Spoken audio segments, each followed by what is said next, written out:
All right, man, peace. You know, brothers, I like Mike Tomlin as a head coach. I think that he's done a very good job for the Pittsburgh Steelers. It's very nice to see a so-called black man be the head of an organization as prominent as the Pittsburgh Steelers, but I do believe that he's on the clock. Why do I say that? Because he has certain character traits that he just cannot control. He's overly emotional, and maybe emotional is the wrong word. Maybe he's too overtly passionate. And sometimes that gets in the way of him being able to be as great a coach as he can be. He's been able to last very long with the Pittsburgh Steelers, so clearly the Rooneys like him and they like the job that he's doing, and that's a great thing for him. But the fact of the matter is that he has the most stacked roster in the National Football League. And with the Patriots seeming to have come down to earth a little bit, not only in regards to the talent on their roster, but also in regards to the rapport between their head coach and their best player, Tom Brady, the pressure will be on Mike Tomlin and the Pittsburgh Steelers to advance farther in the AFC playoffs than they have in the last few years. There's no way in the world that you should have the best wide receiver in the NFL, arguably, and the best running back in the NFL, arguably, the best offensive line in the NFL, arguably, and a Hall of Fame quarterback who may be on the downside but who's still effective. And every year you're getting knocked out of the playoffs. You have to make more Super Bowl appearances at the very least. And I think that this is the year for Mike Tomlin and the Pittsburgh Steelers. And that's why they're putting so much pressure on Le'Veon Bell, because they understand that as well. So anyway, they're going to talk about it, and I'm going to chime in. And there he is, Mike Tomlin joining us. Coach, thank you so much for being with us. Thanks, Coach. Glad to be with you guys. Coach, let me start off. Let me instigate this conversation. I want to know what the expectation is this season. I'm looking at a high-powered offense. I'll get to Le'Veon Bell. We all will in just a second. But what are your expectations with or without Le'Veon Bell for the Steelers this year? Give it to me. Well, the expectations are supposed to be Super Bowl or bust. This is not an up-and-coming young team. This is a team with players who are all in their prime. Le'Veon Bell's, 26, going on 27. Antonio Brown is approaching 30.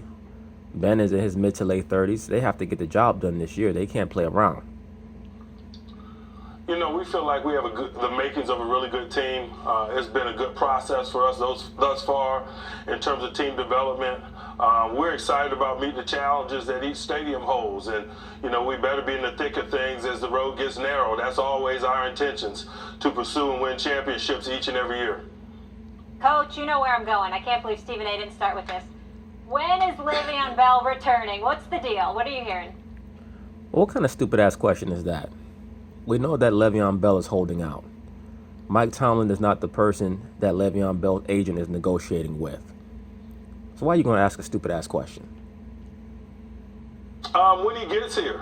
You know, that's kind of been my mentality. That's been our collective mentality. In other words, you asked me a stupid-ass question. I mean, that clearly was a question that the only possible intent could have been to inflame him or set him off in some way. Because we all know that there's a high level of tension in the Pittsburgh organization over the Le'Veon Bell situation. What are the reasons why Pittsburgh is not willing to give Le'Veon the amount of guaranteed money that he wants? It's obvious, because they don't trust him. That's obviously the reason why they will not give him the amount of guaranteed money that he wants. And are there enough examples to substantiate their belief or their assertions that they should not trust him? Yes, there are. The brother continues to make bad decisions off the field. Now, fortunately, it has not resulted in too many infractions of the law, but he does have an issue with weed, and also he seems to have an issue with understanding how to choose the appropriate female. He is going to be one of those cats who has baby mama drama down the line. And I think that that's one of the reasons why he's trying to put the onus on whatever organization that he signs with to give him as much guaranteed money as possible, because he has had very serious injuries to his legs in the past. So I think that even he foresees that down the line he's going to have issues with paternity suits, because he just cannot control his rod, man. That cat is all over the place with all this female drama in his life. We know what Le'Veon is capable of, his talents, and we also understand his circumstance. We've chosen to focus on the variables that are within our control, and that's the guys that are here and preparing and working. When Le'Veon gets here, we'll assess his overall readiness, and then we'll start the process of getting him ready to play. Until that time, we just need to focus on the guys that we have here and their readiness, and particularly their readiness this weekend as we open on the road in Cleveland. Coach, what impact has this holdout had on your team? You know, I think, obviously that remains to be seen. Well, I would not quite agree with you there, Coach. I don't think that it remains to be seen. I think that we've already seen it. The impact that the holdout has had is it has truly amplified the level of frustration in the locker room. With a veteran locker room, they see their athletic mortality approaching. They understand that this is their year. New England is showing fracturing. They are showing that they're weakening in regards to them possibly showing the level of proficiency on the field that they've shown in years past. And the pressure is mounting on Pittsburgh. This is really a do or die year. That's why I say that Mike Tomlin may be on the clock. We'll see. That's a long-term answer, but to this point, very little. We've been down this road before with the same components or pieces in place, and more than anything, it's provided opportunities for growth and development for James Conner, maybe opportunities that he wouldn't have had Le'Veon been working. So I've tended to focus on that. Well, brother, let me be real with you. I don't give a damn if you have James Conner, Sarah Conner, John Conner, the Terminator himself. None of those people are going to replace Le'Veon Bell. On that aspect of it, James Conner has had an awesome off-season and training camp and preseason, and he's benefited from it. Coach, strange question it might be, but I'm going to ask anyway. I've got concerns about Big Ben Roethlisberger in this regard.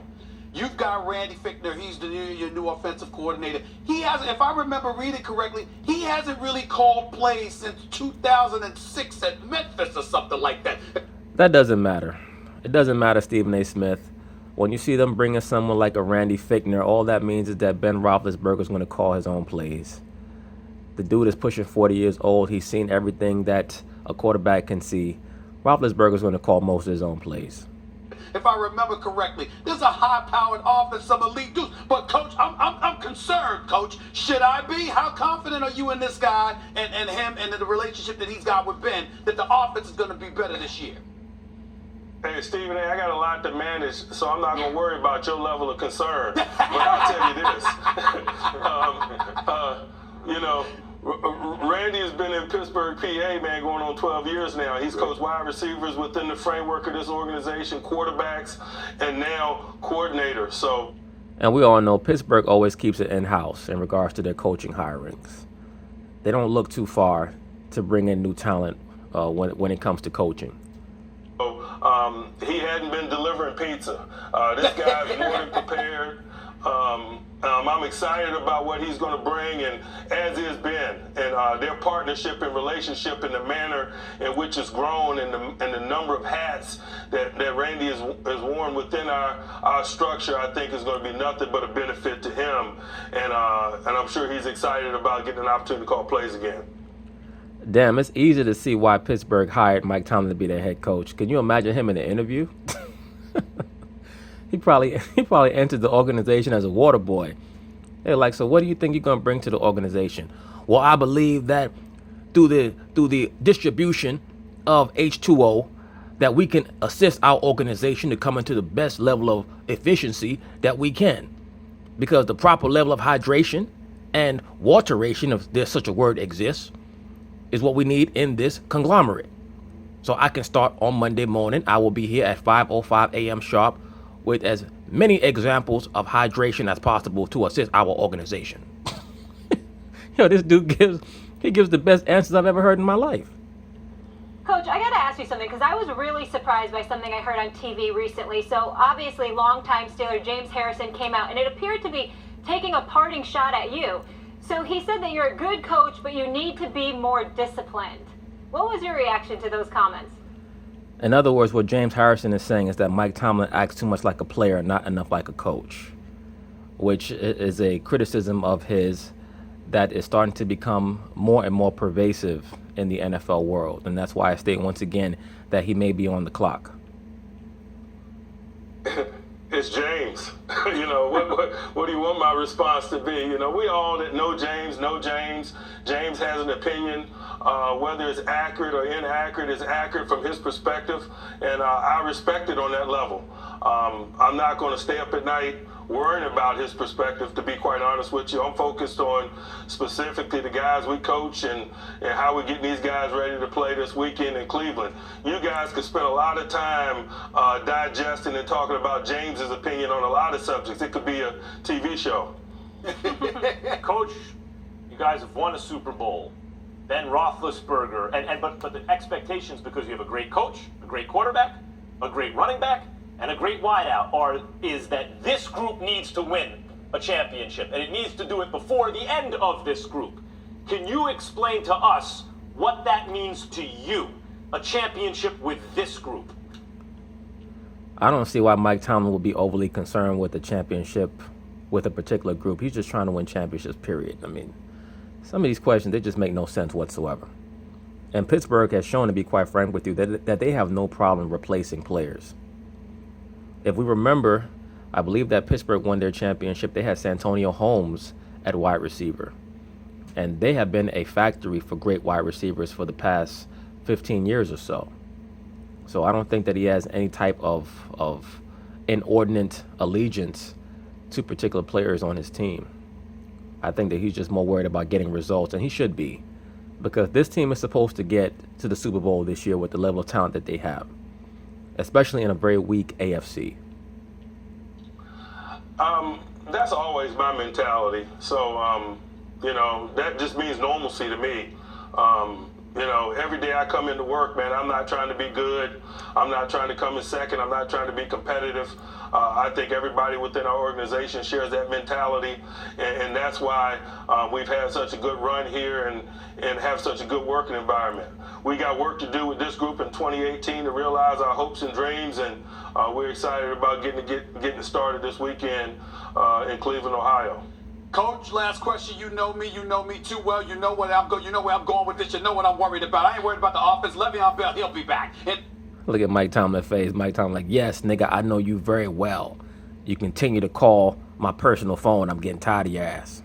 Antonio Brown's going to do his thing. Big Ben's going to do his thing. Damn it, Jesse James is going to do his thing. It's that defense, coach, that I'm concerned about, particularly that secondary. I'm concerned.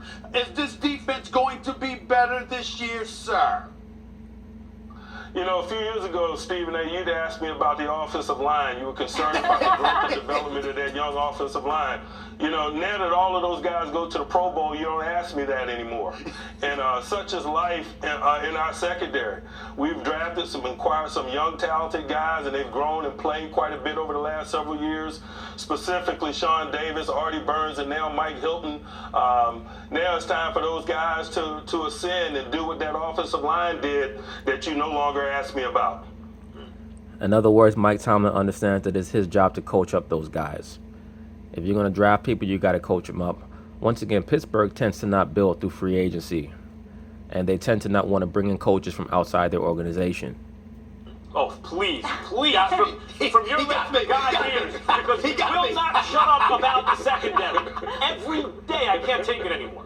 You got me, Coach. You got me. All right. Coach, Okay. let me just say 5 years ago, you used to ask about Pouncey and DeCastro and Gilbert. You don't ask about those guys I don't ask about him anymore. I used to ask. He's right. It's been handled. Coach, it's day 2 here in our new studio in New York, and we really appreciate, we know how busy you are, Appreciate taking you, the time Coach. to Thank you. being here for Excellent. us with Hey. our number Yeah. one Steelers fan to my right. Hey, got a lot of respect for what you guys do. All the best in your endeavors. Thank you. Thank you, Coach. Thank you so much. But anyway, that's basically it on Mr. Mike Tomlin, a.k.a. Omar Epps' older brother. We'll see how their season goes. So peace.